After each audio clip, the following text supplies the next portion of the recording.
অন্য লোকজন যত মোহনা যত চিল্লাই বলুক না কেন, পৃথিবীর সবাই জানে আমি এবং মামুন হাজব্যান্ড ওয়াইফ। হ্যাঁ, এখনো দেখি যে কত কত নারীরা ভাইরাল হওয়ার জন্য বলে যে এই তুই তো বিয়ে ছাড়া ছিলি। বিয়ে ছাড়া আমি কেন থাকবো?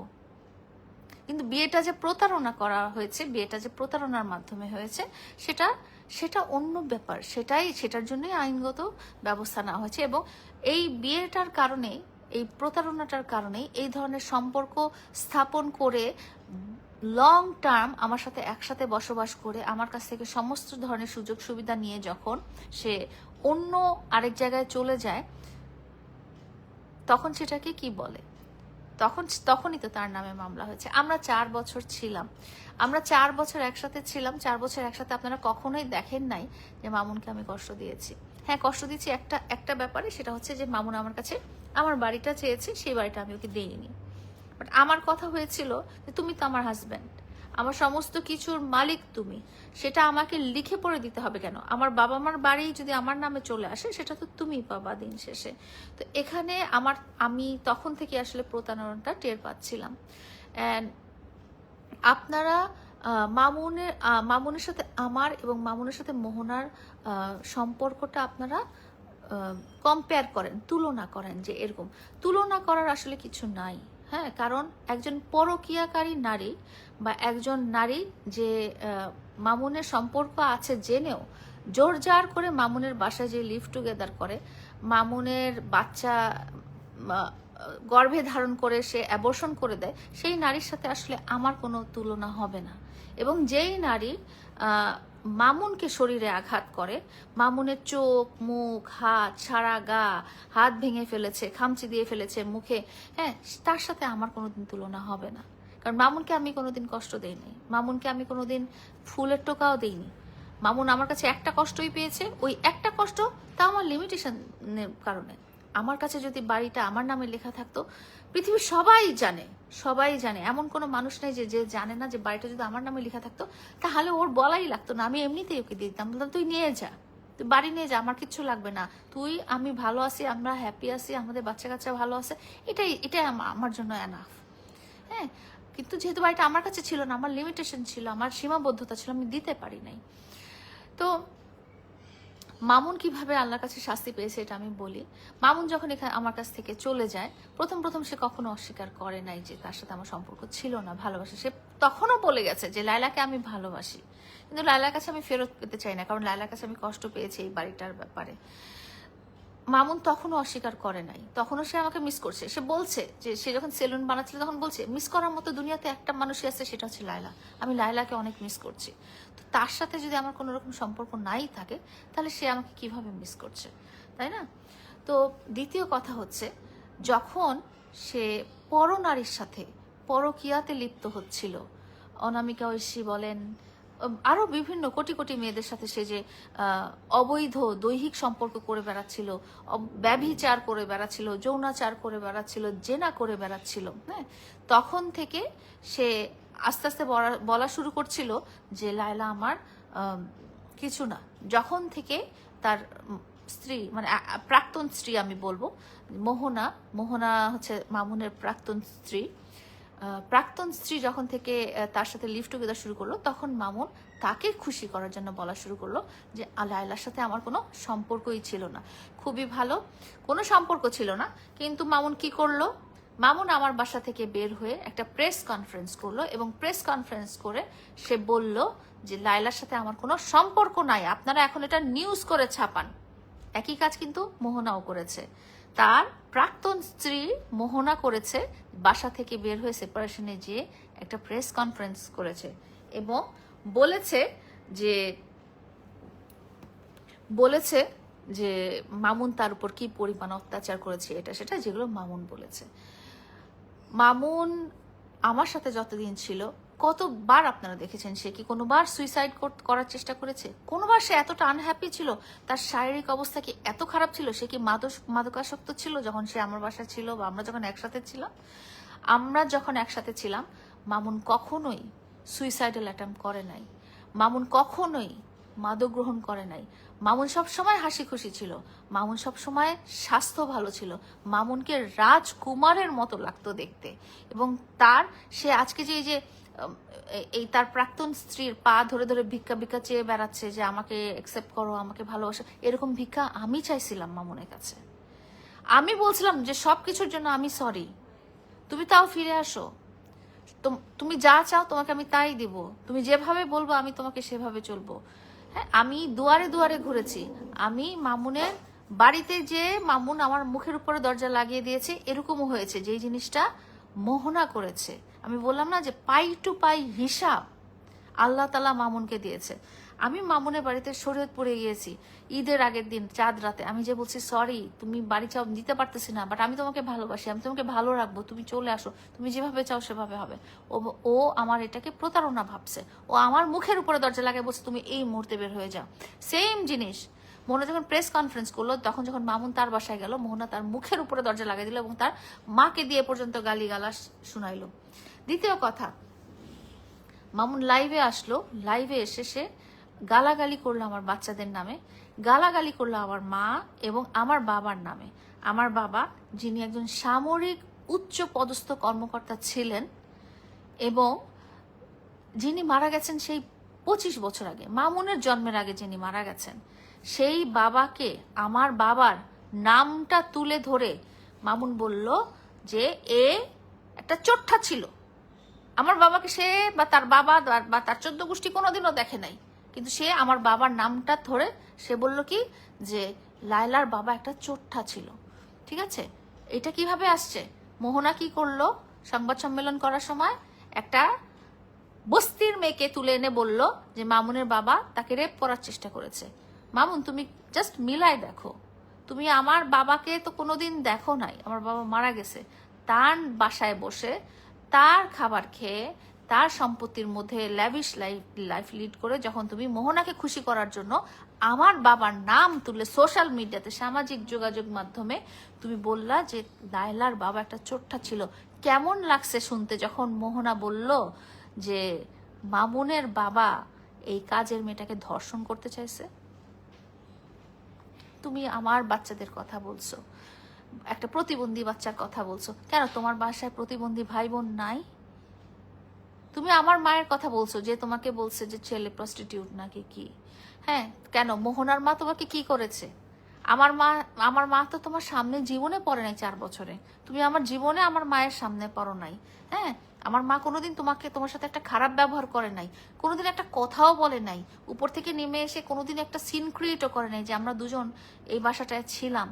সমাজ আমাদের এই মানে বিলো স্ট্যান্ডার্ড রিলেশনশিপটা মেনে নেয় নাই, তারপরেও কিন্তু আমার সমাজ, আমার বন্ধু বান্ধব, আমার আত্মীয় স্বজন কেউ কোনোদিন তোমার সাথে একটা খারাপ ব্যবহার করে নাই। কিন্তু তুমি ইন রিটার্ন কি পাইছো? যেই মেয়েটাকে তুমি স্বীকৃতি দিছো, দুনিয়ার সামনে এনে বলছো যে এ আমার প্রথম স্ত্রী, প্রথম ভালোবাসা, অ্যাবসলিউটলি মিথ্যা কথা। সেই মেয়েটার আত্মীয় স্বজন তোমাকে কি করছে? এরকম হিসাব। তারপরে সে কি করলো, সে আমি গ্লাসে কোক খাচ্ছিলাম, সেই কোক খাওয়ার গ্লাসের ভিডিও সাংবাদিকদের সামনে নিয়ে বলছে লায়লা মদ খাচ্ছে এবং লায়লা নাকি তাকে মাদক খাওয়া শিখিয়েছে, এই কথাটা সে বলছিল। এখন একই জিনিস তার বিয়ে করা নাকি কথিত প্রথম ভালোবাসা এবং প্রথম স্ত্রী কি করছে, ইয়াবা খাওয়ার ছবি জার্নালিস্টদেরকে দিছে। আরো বলবো, আরো বলি, সে একটা সংবাদ সম্মেলন করে বলছে লায়লা একজন পুলিশ বাহিনীর প্রধানকে নাকি মেয়ে সাপ্লাই দিত। হ্যাঁ, সেই একই ধরনের কথা তার কথিত প্রাক্তন স্ত্রী তাকেও বলছে। তো তুই আমাকে মামুন ছোট করবি কর, সম্পর্ক অস্বীকার করবি কর, আমাকে কষ্ট দিবি দে, সবই করছিস। এবং বিশ্বাস কর মামুন, বিশ্বাস কর, 1 বছরও যাইতে হয় নাই, বললাম না 4 মাসের মধ্যে আল্লাহ তোকে একেবারে পাই পাই পাই পাই পাই পাই হিসাব করে প্রত্যেকটা জিনিস মিলাই দিছে, প্রত্যেকটা জিনিস মিলাই দিছে, প্রত্যেকটা জিনিস মিলাই দিছে। আমার সাথে তুই যতদিন অন্যায় করবি, যতদিন অবিচার করবি, যতদিন তুই আমার সাথে তোর সম্পর্কের সত্যিটা একসেপ্ট না করবি, ততদিন তুই শান্তি পাবি না। কারণ আমার জীবনের একমাত্র লক্ষ্য ছিল তোকে, তোর পরিবারকে ভালো রাখা। তোদের মা বাবা, তুই, ভাই বোন, কারো সম্পর্কে আমি একটা খারাপ কথাও তখনও বলি নাই, যতদিন না পর্যন্ত তুই আমার বাচ্চা কাচ্চাকে নিয়ে কথা বলা শুরু করছিলি। আমার প্রতিবন্ধী বাচ্চাকে নিয়ে তুই অনলাইনে এসে কথা বলা শুরু করছিলি। তার আগ পর্যন্ত আমি তোকেও খারাপ বলি নাই, তোর মাকেও খারাপ বলি নাই, তোর বাপকেও খারাপ বলি নাই, কাউকেই বলি নাই। কিন্তু তুই কি করলি? তুই আমার খোঁজ চাইছিস। তুই ভাবছিস কি যে ঠিক আছে চলে যাই, একে ব্যবহার করে চলে যাই, এই মনে হয় কিছু করতে পারবে না। আমি তো কিছু করতে পারবো না।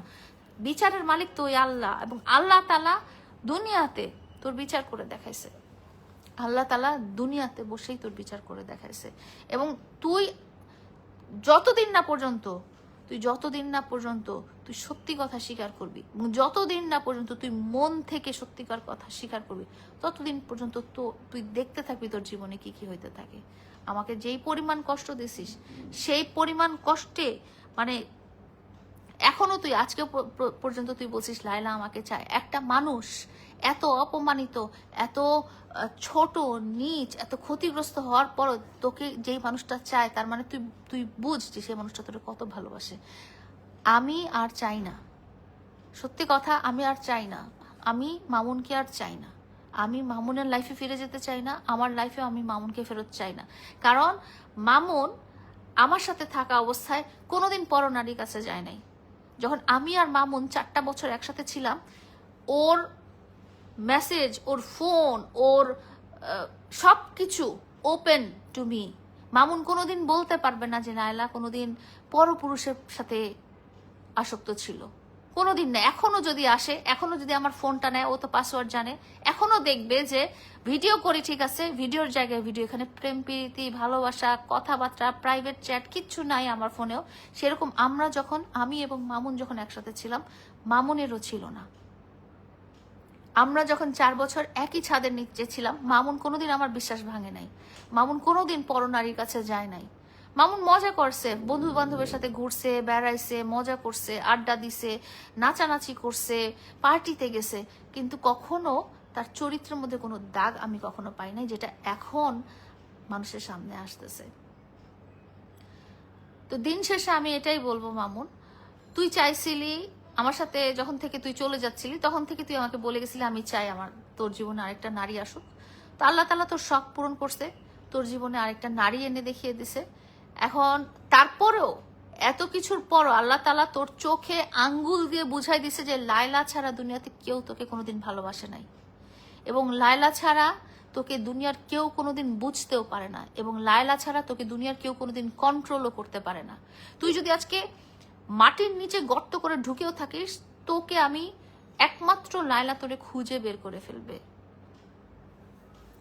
তোকে আল্লাহ তাআলা চোখে আঙ্গুল দিয়ে এক্সাম্পল সহ বুঝিয়ে দিছে।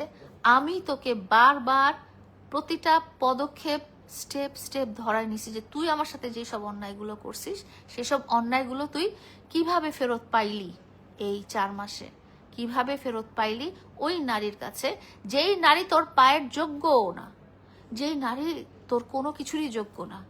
এরকম কোটিটা মেয়ে মামুনের সাথে শুয়ে থাকার জন্য জামাটা খুলে দিয়ে বসে থাকে। সত্যি কথা, এই মেয়ের এমন কোনো যোগ্যতা নাই মামুনের বউ হওয়ার, এমন কোনো যোগ্যতা নাই মামুনের গার্লফ্রেন্ড হওয়ার, এমন কোনো যোগ্যতা নাই মামুনের ভালোবাসা হওয়ার। কারণ মামুনকে আমি তিল তিল করে, মামুন বলেন না বাচ্চাই বলতে পারেন, সত্যি কথা, মামুনকে আমি তিল তিল তিল করে এডুকেটেড করেছি, বড় করেছি, স্বাস্থ্য ভালো করেছি, তাকে সামাজিকভাবে একটা স্ট্যান্ডার্ড লাইফ লিড করার। আমি যে কাজগুলো করেছি আমার জীবনসঙ্গী হিসেবে, আমার জীবনসঙ্গী যখন সে সফল হয়ে গেল, আমার জীবনসঙ্গী যখন এই সমাজে স্ট্যান্ড করা শিখে গেল, তখন সে আর আমাকে চিনে না, তখন তার অন্য কোচি নারী দরকার। কোচি নারী তো পাইছিস না? হ্যাঁ, কোচি নারী তো তুই পাইছিস। সো কোচি নারী নিয়ে থেকে তো দেখলি, বলো টাইমলি চলে আসবে মা, ও ভালো আছে, ঠিক আছে, একদম সকাল। আমি কিন্তু ঢাকার বাইরে যাচ্ছি, এখনই চলে যাব। হ্যাঁ, তুমি একটু কষ্ট করে টাইমলি চলে এসে আমাকে ইয়ে করবে, আর ফোনটা অন রাখবে। সো কোচি নারী তো তুই পাইলি, আমার সে অনেক রূপবতী নারী পাইলি, যাকে আমাকে তুই যখন ওর সাথে লিভ টুগেদার করছিলি তখন আমাকে আমাকে তুই এসে বলি যে লাইলা তোমাকে দেখে আমার ফিলিংস আসে না। সো যাকে দেখে ফিলিংস আসে সে তোমাকে বাসটা ঢুকিয়ে দিয়েছে একদম। যখন মানুষ মানুষকে সত্যিকার ভাবে ভালোবাসে তখন সেটার কদর করতে জানতে হয়। মরে যাওয়ার পরে আমার জন্য সরি বলে আমার কোনো লাভ হবে না, আমি বেশি দিন বাঁচবো না, এটা তো সবাই জানে, আমার বয়স অনেক হয়ে গেছে। তা আমি যদি মরে যাই তখন যদি মামুন এসে বলে যে না সরি, আসলে সেটা কোনো কাজে লাগবে না। ওই যাচ্ছে না যে শাহজাহান তাজমহল বানাইছে মমতাজ মরে যাওয়ার পরে, তো ওই তাজমহল তো মমতাজ দেখেই নাই। সেটাকে আমরা প্রেমের স্বরূপ হিসেবে দেখি যে না ঠিক আছে প্রেমের নিদর্শন, সম্রাট শাহজাহানের প্রেমে। কিসের প্রেমের নিদর্শন? আমি মরে যাওয়ার পরে আমার কাছে মামুন এসে যদি বলে, আমার কবরে এসে যদি বলে যে লায়লা সরি আমাকে মাফ করে দাও, আমি তো নাই দুনিয়াতে, আমি তো কোথাওই নাই, আমি তো তোমাকে মাফ করতে পারবো না। এখন পর্যন্ত আমি তোমাকে মাফ করতে পারি নাই, কারণ তুমি আমার সাথে থাকা অবস্থায় তুমি আমাকে এমন কষ্ট দিছিলা, তোমার ইচ্ছাগুলো শখগুলো পূরণ করার জন্য তুমি আমার গলায় চাপা দিয়ে, গলায় পাড়া দিয়ে জিনিসগুলো আদায় করতে আমার খুব কষ্ট হইতো। আমি তো তোমার মা যে কথাটা বলে না যে কি তুই ব্যাংকে যে বান্দিগিরি করিস, আমি সত্যি কথা, আমি চাকরি করি এবং চাকরি করে আমি বান্দিগিরি তো বলে এটাকে, 2টা পয়সা ইনকাম করে আমার সংসার চালাই, আমি তো রাজার মেয়ে না। তারপরে তুই লাইভে যে বললি যে চেহারা বুড়ির বুড়ি, এই লায়লা বুড়ি চাই কি? এই লায়লা বুড়ি চাই কি? এই লায়লা বুড়ি শুধুমাত্র তোর ভালো থাকা ছাড়া আর কিছুই চায় নাই। এই লায়লা বুড়ি সারা জীবন নিঃস্বার্থভাবেই তোকে ভালোবেসে গেছে। এমন না যে তোকে ভালোবেসে আমি খুব বড় কিছু পেয়ে গেছি, অনেক টাকা পয়সার মালিক হয়েছি বা অনেক ফেমাস হয়েছি বা অনেক আছে না যে অনেক হাই সোসাইটিতে চলে গেছি, তোকে ভালোবেসে আমি কিন্তু কিছুই পাই নাই। হ্যাঁ, কিন্তু লায়লা বুড়ি জীবনে একটা জিনিসই চাইছিল, সেটা হচ্ছে যে তুই যাতে ভালো থাকিস।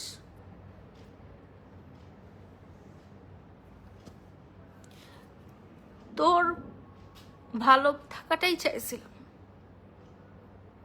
তোকে ভালোই বাসতে চাইছিলাম, তোকে ভালোই রাখতে চাইছিলাম। এটা ছাড়া তুই কখনো বলতে পারবি না যে লায়লা আমার কাছে একটা কিছু চাইছে। কোনোদিন বলতে পারবি না যে 4 বছর তোর কাছে আমি কিছু চাইছি, কিছু না। কোনোদিন একটা টিস্যু পেপারও চাই নাই তোর কাছে, কোনোদিন একটা জামা চাই নাই, কোনোদিন একটা গহনাগাটি চাই নাই, কোনোদিন চাই নাই যে আমাকে এখানে নিয়ে যাও, ওখানে নিয়ে যাও, বিদেশে নিয়ে যাও, কোনোদিন তোর কাছে কিচ্ছু চাই নাই। কিন্তু আমি শুধু এতটুকুই চাইছি যে আমি তোর লাইফ পার্টনার হিসেবে ভালো থাকি, সুখে থাকি, আমাদের সংসারটা ভালো থাকুক।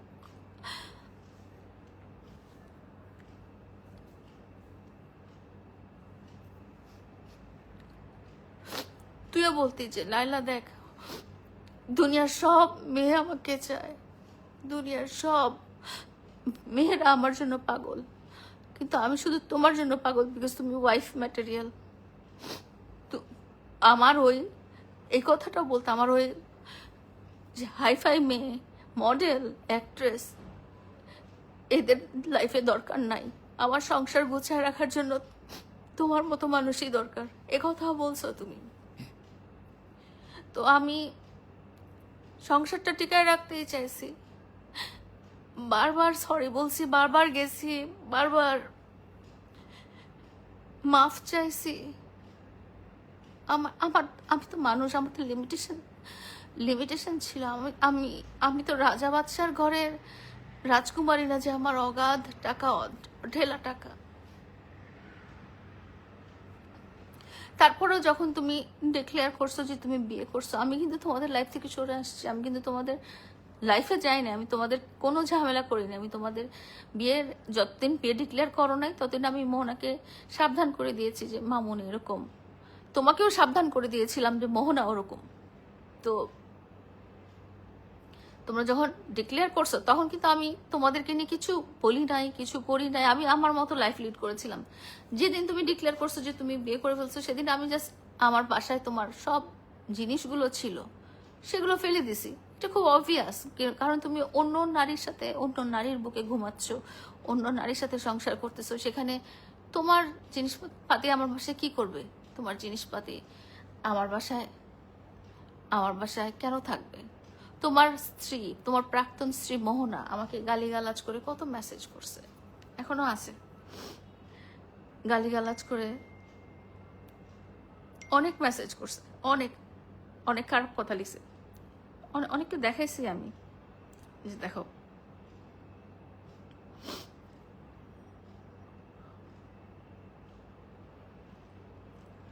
এই যে